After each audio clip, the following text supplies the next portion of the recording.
বিসমিল্লাহির রহমানির রহিম। আসসালামু আলাইকুম। আজকে 18-19 বছর পরে দেশনেত্রী বেগম খালেদা জিয়া এবং বিএনপির ভারপ্রাপ্ত চেয়ারম্যান জনাব তারেক রহমানের নেতৃত্বে এদেশের 18 কোটি মানুষ একত্রিত হয়ে ছাত্র জনতাকে সাথে নিয়ে বিএনপি দীর্ঘ সময়ের আন্দোলন করে আজকে একটি আমরা স্বাধীন দেশে রূপান্তরিত হয়েছি। এই 17-18টা বছর বিএনপির বিভিন্ন পর্যায়ের নেতাকর্মীরা যে পরিমাণ আন্দোলন সংগ্রামে লিপ্ত ছিল এটা ভাষায় প্রকাশ করার মতো নয়। এমন কোনো দিন নাই যেদিনে বিএনপি এই ছাত্র জনতাকে, সাধারণ মানুষকে সাথে নিয়ে কোনো কর্মসূচি বাকি রেখেছে। আমাদের ঢাকা মহানগর উত্তর কাফরুল থানায় এই আন্দোলন সংগ্রামের নেতৃত্ব দানকারী আমাদের আহসানুল্লাহ চৌধুরী হাসান ভাই যে পরিশ্রম ত্যাগ স্বীকার করেছে সেটা শুধু আমি না, আমার বলার কিছুই নাই। 5 তারিখের আগ পর্যন্ত এই সংগ্রামে যারা লিপ্ত ছিল কিংবা লিপ্ত ছিল না, এই কাফরুল থানার বিএনপি নয়, অন্য সংগঠনের, অন্য দলের নেতা কর্মী, সাধারণ জনগণ প্রত্যেকে স্পষ্টভাবে জানে। এমনকি যদি আহসানুল্লাহ চৌধুরী হাসানের ফেসবুকও দেখেন তাহলে দেখতে পাবেন আহসানুল্লাহ চৌধুরী হাসানের ত্যাগ কত। এটা বলার কিছু নাই, এটা কাউকে বোঝানোরও কিছু নাই। যে কোনো মানুষকে জিজ্ঞেস করলে বলতে পারবে আহসানুল্লাহ চৌধুরী দীর্ঘ 19 বছর 18 বছর কতটা সংগ্রামে লিপ্ত ছিল।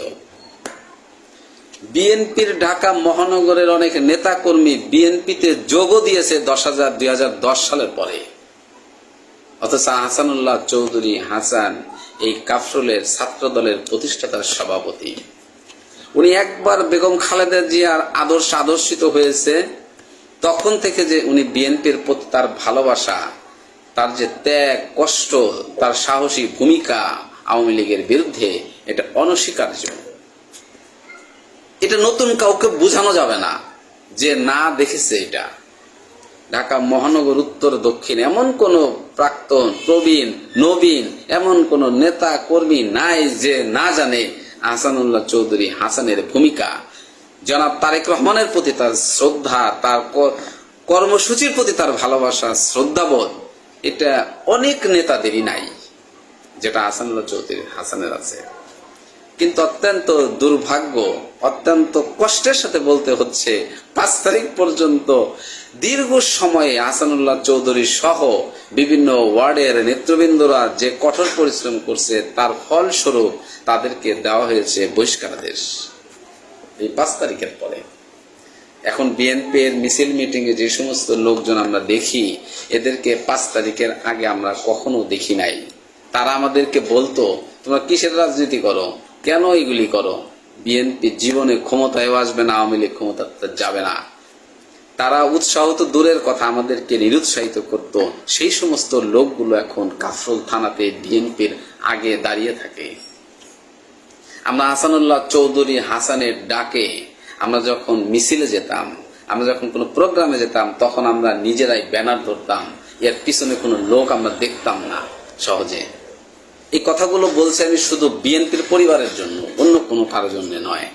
আমাদের খুব কষ্ট হয় যখন আমরা দেখি আহসানুল্লাহ চৌধুরী হাসানকে সহ তাদের 7 জনকে বিভিন্ন ওয়ার্ডের নেতা কর্মীদেরকে বহিষ্কার করা হয়েছে, তখন খুব কষ্ট হয়। আমরা তীব্র নিন্দা জানাই এবং বারবার নিন্দা জানাই।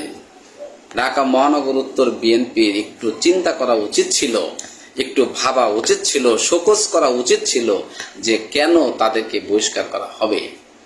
অথচ যে 7 জনকে বহিষ্কার করা হয়েছে তাদের প্রত্যেকেই তাদের প্রত্যেকটা ওয়ার্ডের তারা উপরের নেতা এবং তারা পরিশ্রমী, কর্মঠ, ত্যাগী, শুধু বিএনপিরই নেতা, তারা অন্য কারো নয়।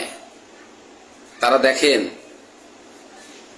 তারা কোনো আওয়ামী লীগের সাথে আঁতাত করে না, তারা কোনো চাঁদাবাজি করে না, কারণ দখলবাজি করে না। একটা প্রমাণ দেখাতে পারবে না কেউ যে ঢাকা মহানগরের ভিতরে কিংবা বাহিরে আহসানুল্লাহ চৌধুরীর কোনো ধরনের ব্যাড রেকর্ড আছে এইটা একটাও দেখাইতে পারবে না। অনেকবার একটা তার দীর্ঘ জীবনের রাজনৈতিক জীবনের তার দীর্ঘ সময়ের, সেটা আজকে থেকে রাজনীতি করেন এই কাফরুল আহসানুল্লাহ চৌধুরী হাসান। ওনার বুদ্ধি হওয়ার পর থেকে উনি বিএনপির রাজনীতির সাথে জড়িত। বুদ্ধি হওয়ার পর একটা দেখাতে পারবে না কেউ যে তার বিরুদ্ধে কোনো অবৈধ কোনো কর্মকাণ্ডের শৃঙ্খলা ভঙ্গের অভিযোগ আছে কিংবা তার বিরুদ্ধে বিএনপির কোনো কর্মকাণ্ড বহির্ভূত কোনো কাজ আছে, এটা দেখাতে পারবে না। আহসানুল্লাহ চৌধুরীর বিএনপির মনোনীত কাউন্সিলর হিসেবে তিনি ছিলেন তার ওয়ার্ডে 2 বার, এবং সাইফুল ইসলাম সাইফুল তার ওয়ার্ডে বিএনপির মনোনীত কাউন্সিলর।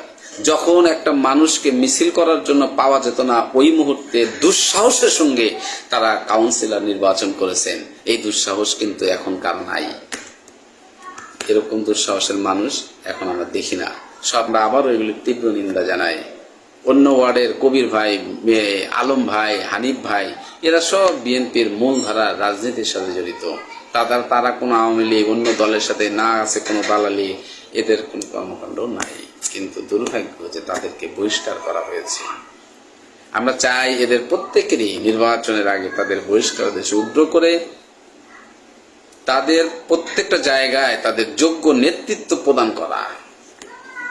এতে মাঠ পর্যায়ের কর্মীরা হতাশ তাদের বহিষ্কারের শুনে, তাদের পক্ষ বিপক্ষ 2 পক্ষের লোকেরাই হতাশ যে এদের মতো নেতাদেরকে আপনারা বহিষ্কার করলেন কেন, কি কারণে? একটা অজুহাত, সেটা হচ্ছে শৃঙ্খলা ভঙ্গের অভিযোগ। এটা হচ্ছে ইংলিশে একটা কথা বলে ল্যাম এক্সকিউজ, মানে খোরা যুক্তি, সম্পূর্ণ খোরা যুক্তি। তাদের বিরুদ্ধে কোনোই নাই। সাইফুল ইসলাম সাইফুল কয়েকদিন আগে মিরপুর কলেজে অভিভাবক প্রতিনিধি নির্বাচনে উনি প্রথম হয়েছেন, যে দ্বিতীয় হয়েছে তার ডাবল ভোট পেয়েছেন সাইফুল ইসলাম সাইফুল। কবির ভাই একজন আদর্শ স্কুলের উনি ম্যানেজিং কমিটির সভাপতি নির্বাচিত। তো এদেরকে আপনি বহিষ্কার করলো ঢাকা মহানগর উত্তর কিভাবে? এটা কারো বোধগম্য নয়, এটা হতেই পারে না। তাদের মতো ত্যাগী নেতা বিএনপিতে যদি না থাকে, বিএনপিতে এই কাফরুলে দেখবেন যে সব ফন্দি ফিকিরের লোকজনেরা ভরে যাবে। এরা মূল ধারা রাজনীতি করে। আপনি সম্পূর্ণ ঢাকা মহানগর উত্তর মূল ধারা রাজনীতির নেতাদেরকে দূরে সরাই দিল, আর চামচা কিসিমের কিছু মানুষদেরকে উনি ইয়েতে দিয়ে দিল, নেতৃত্বে দিয়ে দিল। এটা এইভাবে বিএনপি কষ্ট করে, এভাবে এটা হয় না, এটা মানে না, এটা সত্যিকার ভাবে মানার মতো না।